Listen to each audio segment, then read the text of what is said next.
नमस्कार दोस्तों, कैसे आप लोग? आज मैं डिस्कशन करने वाला हूँ एक फार्मास्यूटिकल कंपनी के बारे में। बहुत दिनों के बाद एक फार्मास्यूटिकल कंपनी इसके आईपीओ आया है। तो इस आईपीओ के अंदर आपको कुछ इम्पोर्टेंस इन्फॉर्मेशन मैं आपको बताने वाला हूँ, जहाँ से आपको पता चलेगा कि इस कंपनी में कितना पोटेंशियल है। आगे चल के कंपनी कितना खास परफॉर्मेंस कर सकते हैं, इसका सारी जानकारी आपको मिल जाएगा। तो वीडियो को लास्ट तक देखिएगा और अभी तक अपने चैनल को सब्सक्राइब नहीं किया तो जरूर कर लीजिएगा। तो चलो वीडियो को शुरू करते हैं। सबसे पहले मैं बात करूँ इस फार्मास्यूटिकल का नाम क्या है। नाम है सुदीप फार्मा लिमिटेड। तो सुदीप फार्मा लिमिटेड बेसिकली इस कंपनी सिर्फ फार्मा इंडस्ट्रीज के ऊपर नहीं है, और भी बहुत सारे अलग अलग कैटेगरीज प्रोडक्ट के ऊपर काम करते हैं। ये आपको कहाँ पे पता चलेगा, आप इस ऑफिशियल वेबसाइट के ऊपर आ जाना। देखिए कंपनी जब मतलब स्टार्ट हुआ, इसका मतलब एस्टेब्लिशमेंट है, किस तरीके से एस्टेब्लिशमेंट किया। सबसे पहले स्टार्ट किया सुदीप फार्मास्यूटिकल लिमिटेड 1989 में। तो company started manufacturing of the, आप देख सकते हैं जो है मिनरल जो प्रोडक्ट है। तो उस मिनरल प्रोडक्ट को कंपनी दो फैक्ट्रीज में प्रोडक्शन करते थे। उसके बाद 2020 में company Sudeep pharma with US में कंपनी होलसेल बिजनेस स्टार्ट किया। फोर अलग मतलब स्ट्रेटेजिक लोकेशन में काम करना स्टार्ट किया। 2021 में मैन्युफैक्चरिंग किया company, manufacture of value added जो मतलब फंक्शनल फूड्स है, न्यूट्रिशनल है, मतलब जो न्यूट्रिशन जो प्रोडक्ट्स होते हैं उस प्रोडक्ट को कंपनी बेचना स्टार्ट किया।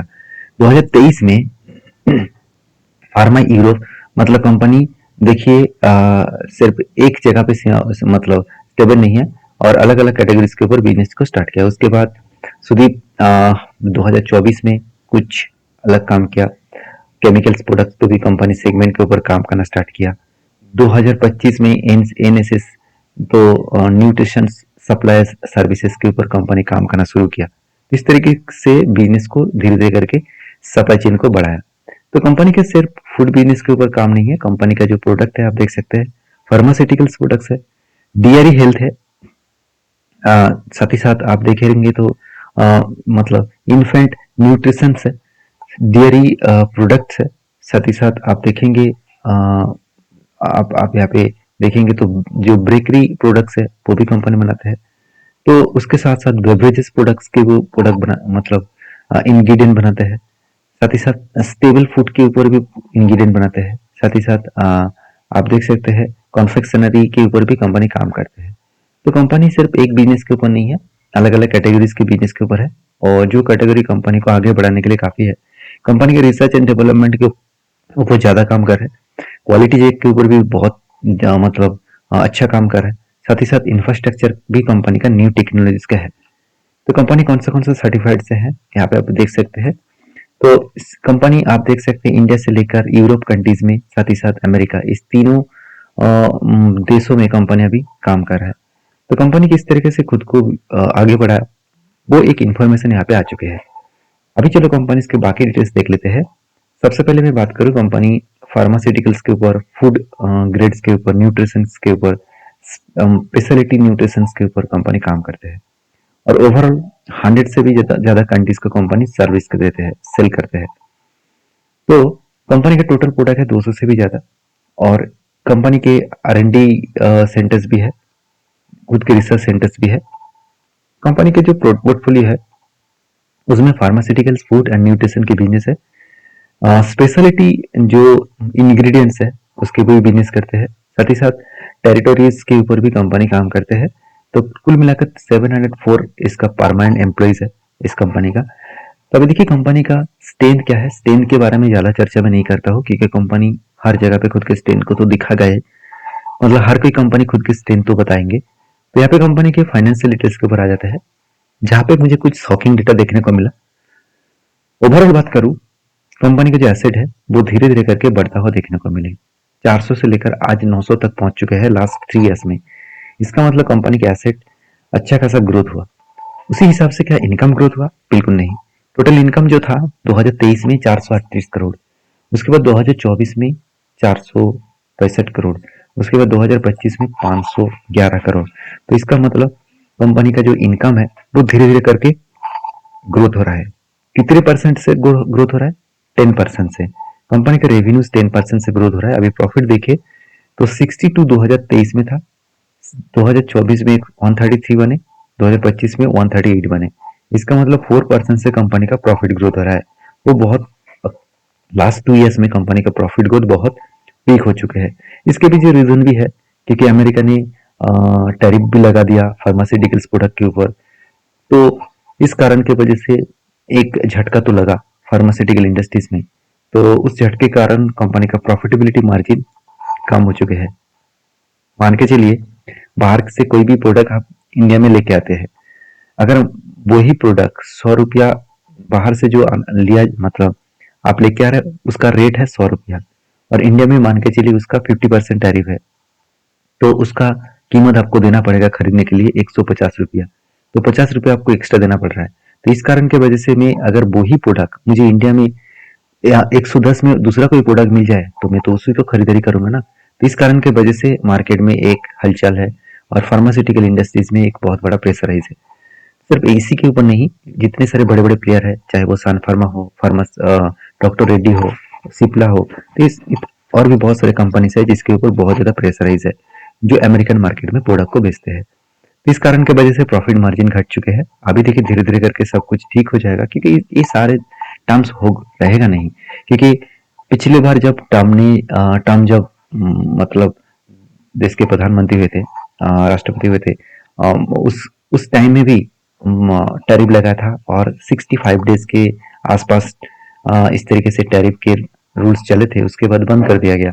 तो यहाँ पे भी सेम रूल्स देखने को मिलेगा क्योंकि इसकी मेनली जो मतलब लॉसेस होगा खुद के जो देश के नागरिक है उसके ऊपर, क्योंकि वो लोग इसीलिए प्रोटेस्ट कर रहे हैं। आप जाकर न्यूज देखना, ट्रम्प के ऊपर इसीलिए प्रोटेस्ट कर रहे हैं क्योंकि ट्रम्प मनमानी कर रहे हैं, जो सोच रहे हैं वही कर रहा है। इसके कारण जो देश के नागरिक है उसके ऊपर बहुत ज्यादा इम्पैक्ट आ रहा है। तो देखिए इतने सारे बात मैं इसलिए बता रहा हूँ क्योंकि सॉरी, किसी कंपनी के ऊपर काम करने से पहले एक बार उस कंपनी की डेप्थ के ऊपर जानना चाहिए। तो कंपनी के देखिए जो रिजर्व है वो धीरे धीरे करके बढ़ता हुआ देखने को मिले, ऑलमोस्ट दुगना से भी ज्यादा हो चुके हैं। मुझे जो बेस्ट पॉइंट लगा कंपनी का कर्जा एकदम ना के बराबर है क्योंकि कंपनी का डेप्थ है 0.20। कहा जाता है कि कंपनी का डेप्थ अगर 0.50 के नीचे है तो अच्छा माना जाता है। कंपनी की RONW 27% है, पेट मार्जिन 27% है, बहुत तगड़ा पेट मार्जिन है। तो जो लोग सोच रहे हैं कि कंपनी का अर्निंग कम हो चुके हैं, प्रॉफिट कम हो चुके हैं, इससे कुछ देखने से कुछ फायदा होगा नहीं है। कंपनी का पेट मार्जिन मतलब प्रॉफिट आफ्टर टैक्सेस, तो प्रॉफिट आफ्टर टैक्सेस जो मार्जिन है, मतलब हाथ में जो मार्जिन आ रहा है वो बहुत तगड़ा आ रहा है। मान के चलिए मैंने 100 रुपए का प्रोडक्ट बेचा, उनमें से मुझे 20 रुपए का फायदा हुआ, ये होता है मेरे हाथ में प्रॉफिट मार्जिन। तो मेरा मार्जिन कितना आ रहा है वो ऑब्वियसली बहुत शानदार है। तो प्राइस टू बुक वैल्यू भी पॉजिटिव में है। मार्केट कैप करीबन 6,500 करोड़ के ऊपर है। आप यहाँ पे देख सकते हैं अर्निंग पर शेयर 12 रुपीज के आसपास है। मैं खराब नहीं कहूंगा और पी रेशियो 47 है। देखिए मुझे कंपेयर तो करना है मगर कंपेयर कंपनी कोई दिया गया नहीं है, तो यहाँ पे मैं करूँ तो वैल्यूएशन थोड़ा सा हाई है, इंडस्ट्रीज वाइज नहीं खुद के हिसाब से भी हाई है क्योंकि 10 से लेकर 30 के अंदर पी रेशियो होना चाहिए, आज उस जगह पे कंपनी का 47 है, तो यहाँ पे वैल्यूएशन थोड़ा सा हाई लगा।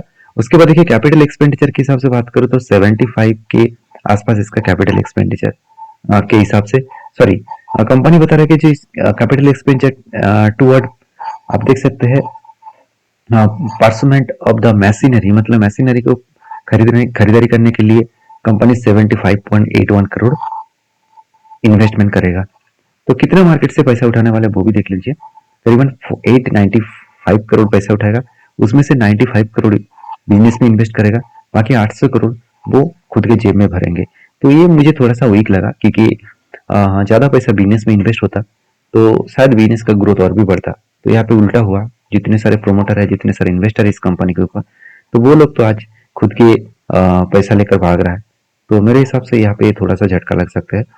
तो बाकी कंपनीज के पी रेशियो तो आपने देखा। अभी देखिए 1 रुपया की फेस वैल्यू के हिसाब से 560 से लेकर 590 के आसपास इसका प्राइस बन रखा गया, मेरे हिसाब से बहुत ज्यादा है। तो फिर भी आप लोग मुझे कमेंट्स करके बताना। कंपनी का आईपीओ ओपनिंग डेट है 21 तारीख, क्लोजिंग डेट है 25 तारीख और इसका लिस्टिंग डेट है 28 तारीख। तो ये सारे डेट्स मैंने आपके साथ मेंशन किया एक लॉट को खरीदारी करने के लिए करीबन 25 क्वांटिटी आपको खरीदारी करना होगा। 14,825 के आसपास टोटल आपको लागत देना होगा। तो ये था कुछ अपडेट्स। अगर मेरे पॉइंट ऑफ बेसिस में बात करूं तो कंपनी में उतना ज़्यादा भी खराबी नहीं है और उतना ज़्यादा पॉजिटिविटी भी नहीं है। कुछ वीकनेस है और साथ ही साथ अभी तक ग्रे मार्केट प्रीमियम और सब्सक्रिप्शन तो आया नहीं है। जब उसका डेटा आएगा तो मैं इसके ऊपर और एक वीडियो डिटेल्स में शेयर करूंगा। आप याद रखिएगा, मैं लास्ट डे इस आईपीओ का क्लोजिंग के लास्ट डे 25 तारीख में और एक वीडियो आपके साथ शेयर करूंगा, जिस दिन आपको पता चलेगा कि इस कंपनी के ऊपर एक्चुअली मेरा क्या ओपिनियन है। तो आपका क्या ओपिनियन है जरूर मुझे कमेंट्स करके बताना। इस तरीके से अपडेट पाने के लिए मुझे फॉलो करना। Thank you.